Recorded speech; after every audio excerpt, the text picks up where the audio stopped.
하나님 아버지, 오늘도 우리를 깨워주셔서 새벽에 주의 이름을 부르며 찬양할 수 있는 귀한 은혜를 주심을 감사합니다. 주님과 동행하면서 거룩한 길로 행하여서 진리의 예수 붙잡고 길 잃지 않게 하여 주옵소서. 예수 그리스도의 이름으로 감사하며 기도드렸습니다. 아멘. 오늘 하나님께서 우리에게 주신 말씀 누가복음 10장 30절로 37절 말씀입니다. 누가복음 10장 30절로 37절 합독해서 읽도록 하겠습니다. 시작. 예수께서 대답하여 이르시되 어떤 사람이 예루살렘에서 여리고로 내려가다가 강도를 만나매 강도들이 그 옷을 벗기고 때려 거의 죽은 것을 버리고 갔더라.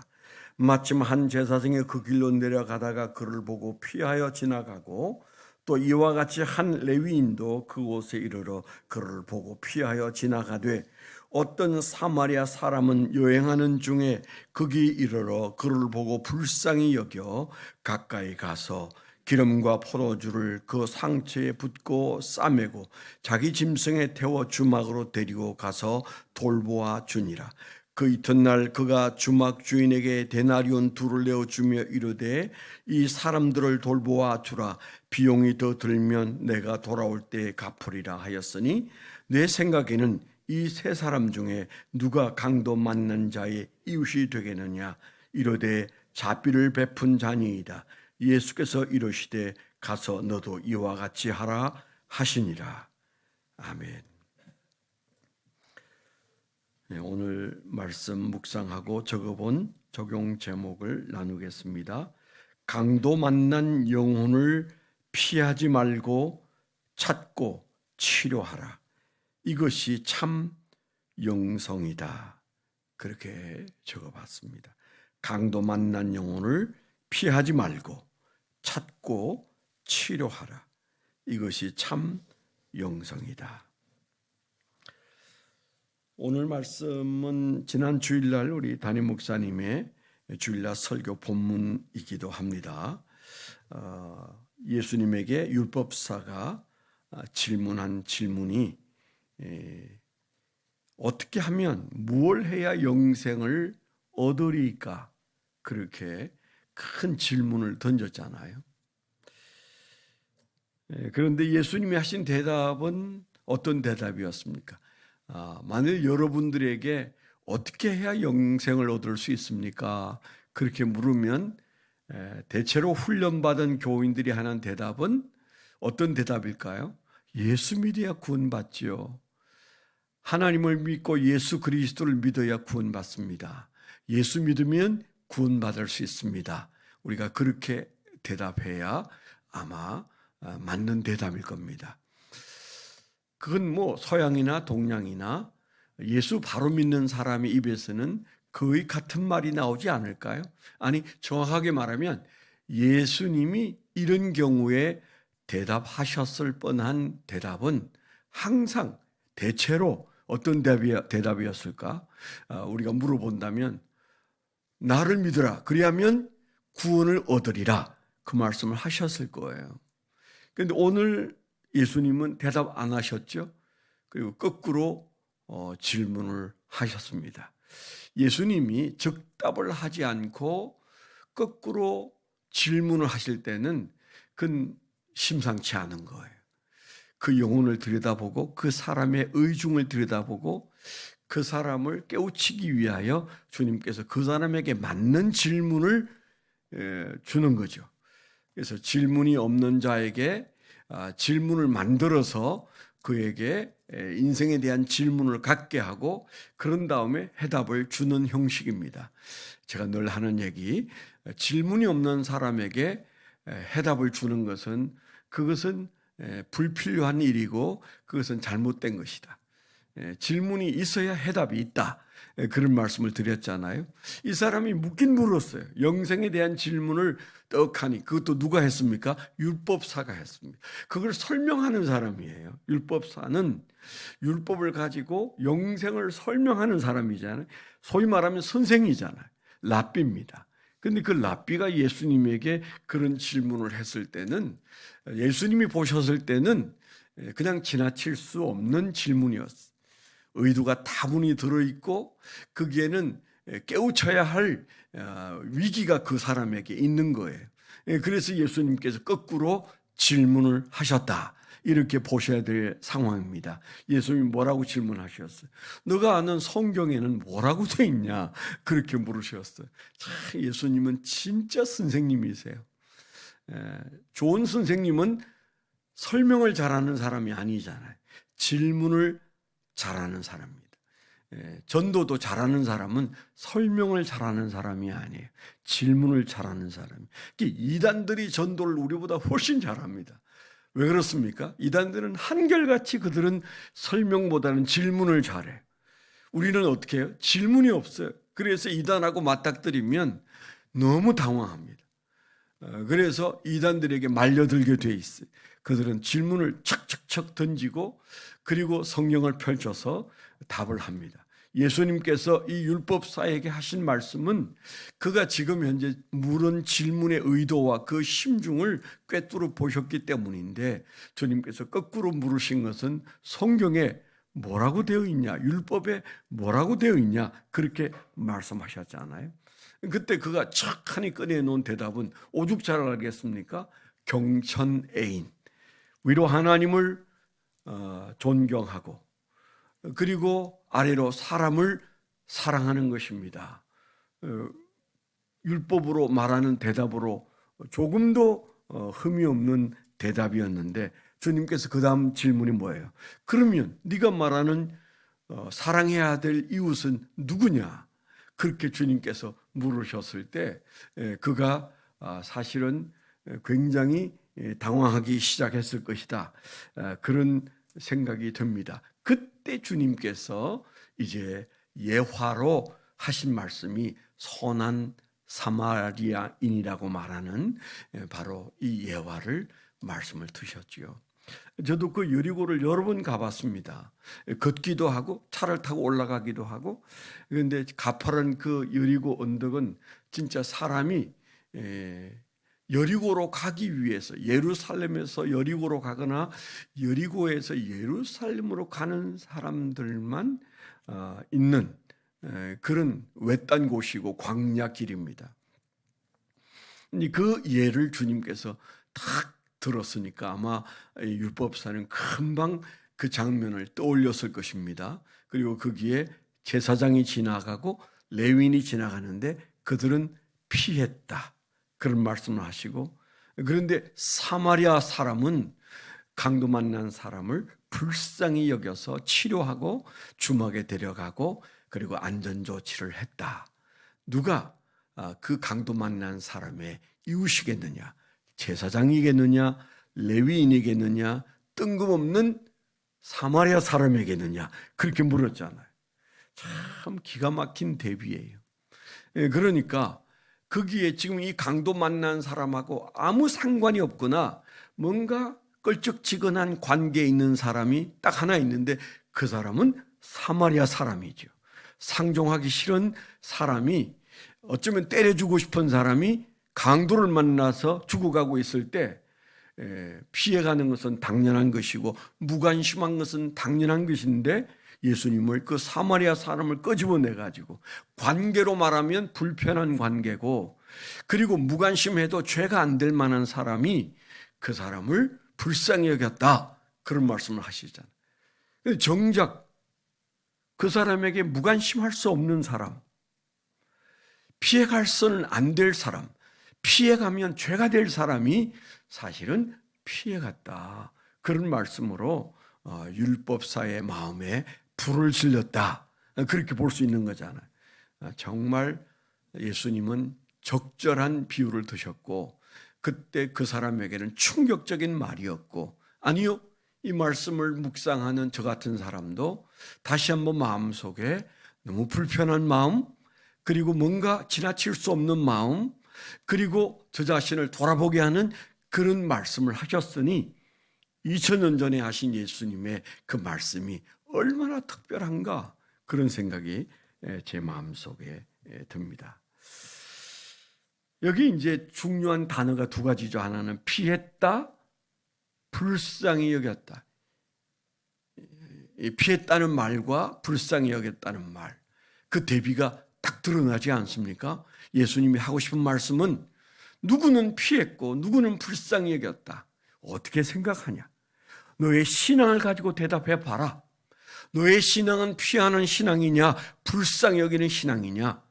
제 표현대로 한다면 너희가 영성하는데 그 영성이 어디에 있다고 생각하냐? 핑계는 많아요. 우리가 잘 아는 대로 제사장과 레위인이 피했던 이유를 우리가 상상해 본다면 핑계거리는 많아요. 자기의 직무를 다하기 위해서 그 자리에서 더 급하다고 생각하는 일을 위해서 피해서 갔다고 말할 수 있을지 몰라요. 직업적으로는 맞을 수 있습니다. 영적으로는 안 맞는 거죠. 예수님이 지금 그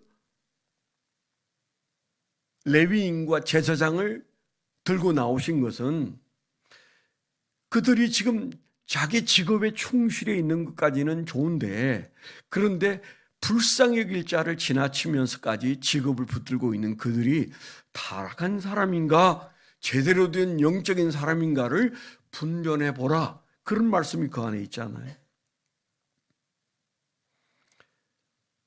우리가 교회 안에서 믿는 예수 믿는 것은 사실은 절대 그것만으로는 잘 믿는지 평가할 수가 없습니다. 우리가 이 교회에서 기도하고 나가서 잠자리에 들 때까지 우리가 있는 그곳에서 우리는 피하고 사는지, 불쌍히 여기는 영성을 가지고 사는지, 그걸로 우리 신앙을 파악하라는 거잖아요. 오늘날 한국교회 교인들의 대부분은, 목사로부터 교인에 이르기까지 대부분은 교회 안에서는 신앙생활 잘 합니다. 그걸 나무라는 사람은 없지 않을까 하는 생각이 듭니다. 그러나 새벽 예배 마치고 나가서 해가 질 때까지 우리는 피하는가, 불쌍히 여기는가, 우리의 마음은 어디에 있는가, 그게 주님이 지켜보시는 우리의 영성이고 한국 교회의 교회 신앙이고 성도의 신앙이 아니겠는가, 그런 마음이 오늘 아침에 많이 들었습니다. 중요한 것은 저에게 주님은 너의 관심이 어디에 있느냐, 주님께서 그렇게 물으시고 계신다는 생각이 들고, 나는 피해서는 절대 안 될 것을 피하고 있지는 않은가, 그런 마음이 많이 들었습니다. 저는 한국교회가 지금 바로 그 제사장과 레위인과 별로 다를 게 없지 않을까, 그런 생각이 많이 들었어요. 어제 저는 대전에 갈 일이 있었는데 길을 걷다가 1층짜리 교회, 교회 건물을 1층짜리로 이렇게 간단하게 지은 교회예요. 크지도 않은 아담한 조그만한 교회인데, 그런데 그 교회가 한쪽에는 카페를 하고 있고 한쪽에는 교회인데, 그게 도안 사랑교회라는 교회인데 그게 큰 현수막이 붙어 있었어요. 그 현수막에 빨간 글씨로 이런 글씨가 있었습니다. 거짓의 산은 무너질지어다, 사랑하는 대한민국, 그런 말이 써 있었어요. 그리고 그 옆에는 부정선거 재선거 당일 개표 수개표, 우리가 요즘 익숙하게 듣는 그런 말이 거기에 딱 써 있었습니다. 제가 가다가 사진을 찍지 않았겠습니까? 야, 이 대전에, 서울하고 또 다릅니다. 대전에 이런 목사님이 있나? 그 교회가 써붙였다기보다는 목사님이 아마 마음이 끌어서 그런 표를 써붙였을 거예요. 그거 붙이면 교인 3분의 1은 일을 각오를 해야 합니다. 그런데 그걸 떡 써붙여 놓았던 걸 보고 제가 눈이 가서 사진을 찍고 물끄러미 쳐다보며 저 안에 있는 목사님은 어떤 분일까 무척 궁금했어요. 제가 서울에 올라와서 검색을 하지 않았겠어요? 그게 김종옥 목사라는 여자 목사님이셨어요. 60대 초반으로 보이는 여자 목사님인데 그분이 아주 작은 교회인데 그분이 그 교회 담임 목사님으로 있는 것 같았습니다. 제 마음속에 이분은 서울의 올림픽 공원에 있는 젊은이들의 마음을 불쌍히 여기는 마음이 아닐까? 아침에 그런 생각이 들었습니다. 저분의 영성은 적어도 살아있는 영성이다. 한국 교회가 개판인데 저분은 뭔가 이 시대를 보는 눈이 있구나. 근데 그런 마음이 제 마음속에 아침에 들었어요. 여러분, 오늘날 우리 신앙을 한번 돌아보는 중요한 바로메타가 되는 단어 두 개가 있습니다. 너는 피하느냐, 불쌍히 여기느냐. 불쌍히 여겨야 할 자를 불쌍히 여겨야 그게 영성이 있는 거고 그게 신앙이 있는 거예요. 그게 어떤 대상이든, 그게 뭐 정치적인 문제든 아니면 내 주변에 있는 진짜 영적으로 메말라 있는 사람이든 아니면 병들어 있는 어린 아이든 누구든 우리 눈에 그 불쌍한 영혼이 띄어야 돼. 얼마나 많은 사람들이 강도 만나 지금 허덕이고 있는데 우리는 그들에 대하여 피해 다니고 무관심하다면 사실은 우리 영성이 죽어 있는 거죠. 오늘 저는 이 말씀 앞에 저 자신을 돌아보면서 내 영성은 살아있는 영성인가? 피해 다니는 것은 무엇이며 불쌍히 여기는 것은 어떤 것인가? 내 영이 살아있고 뜨겁다면 내 마음속에 불쌍히 여김이 날마다 일어나고 자주 일어나야 되는데 이 무덤덤한 건 도대체 뭐지? 그런 마음이 제 마음속에 일어나서 회개도 했습니다. 오늘 하루를 시작할 때 저와 여러분들의 마음속에 내 영성이 살아있어야 이 교회의 영성이 살고 이 시대의 교회의 영성이 살고 썰어져가는 이 나라가 바로 설 수 있지 않겠는가. 우리는 그저 어느 한편에 서는 것 멈추어야 돼요. 사람이 편이 정해지면 눈이 어두워집니다. 그런데 어느 때보다도 우리는 편이 정해져. 내 가족 편, 또 내가 선호하는 정치적 색깔의 사람들의 편. 우리가 편이 갈려지면 그때부터 눈이 흐려져서 안 보여요. 우리는 정말 피하지 않고 불쌍히 여기는 영안을 가지고 이 세상을 살아야 하는데 주여 우리에게 불쌍히 여길 자를 불쌍히 여기는 영안을 허락해 주옵소서. 우리가 바로 그 선한 사마리아인이 되게 하여 주옵소서. 편견을 가지지 않았던 선한 사마리아인을 주님이 끄집어내셨던 그 마음을 우리 마음에 품게 해달라고 기도하는 새벽이 되시기를 축원합니다. 기도 제목 3가지 드리겠습니다. 오늘은 좀 우리가 나라와 시국을 위해서 여러분 기도하시면 좋겠어요. 첫째는 부정선거 의혹이 밝혀지게 하소서. 부정선거 의혹 그렇게 말했습니다만 저는 오래전에 양정철 씨가 나는 너무 무섭다. 그래서 나는 이제 야인이 되겠다. 그때 당시에는 삼철이라는 사람들이 있었거든요. 근데 삼철 중에 하나인 양정철이 선거가 끝난 다음에 너무 두렵다고 말하고 그리고 야인이 되겠다고 말했을 때 부정선거했구나. 저는 그때 그렇게 믿었어요. 제 생각을 용서하십시오. 그렇지만은 우리가 기도할 때는 어떤 마음을 가지고 있든 부정선거 의혹을 밝혀달라고 외치는 젊은이의 말을 우리가 귀 막으면 그건 사람도 아닙니다.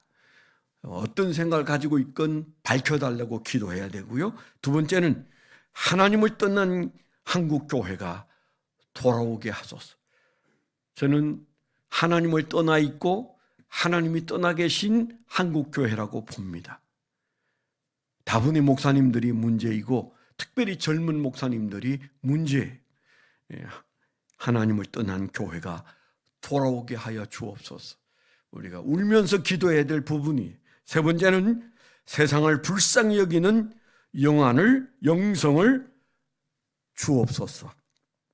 세상을 불쌍히 여기는 영성을 부어 주옵소서. 우리가 이렇게 기도해서 오늘 말씀대로 불쌍히 여기는 마음이 영성이다.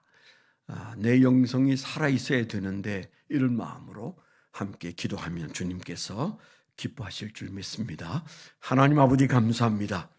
오늘도 새날을 시작하면서 우리에게 말씀 주시고 그리고 기도의 제목을 주시고 우리의 신앙을 돌아보게 하시고 적용하게 하셨으니 깨어있는 영성으로 주여 우리가 성령 충만하여 이 세상도 보고 교회도 보고 가정도 보고 내 영혼도 보는 종들이 되게 하여 주시옵소서. 느헤미야가 제 위에 앉아서 울었던 것처럼 주여 이 나라를 불쌍히 여겨 우는 자들이 되게 하여 주시옵소서. 이제는 우리 주 예수 그리스도의 은혜와 아버지 하나님의 극진하신 사랑과 성령님의 내주 동행하시며 감화감동하심이 하나님을 사랑하는 거룩한 백성들의 생애 위에 지금부터 영원토록 함께하여 주시옵기만을 간절히 축원하옵나이다. 아멘.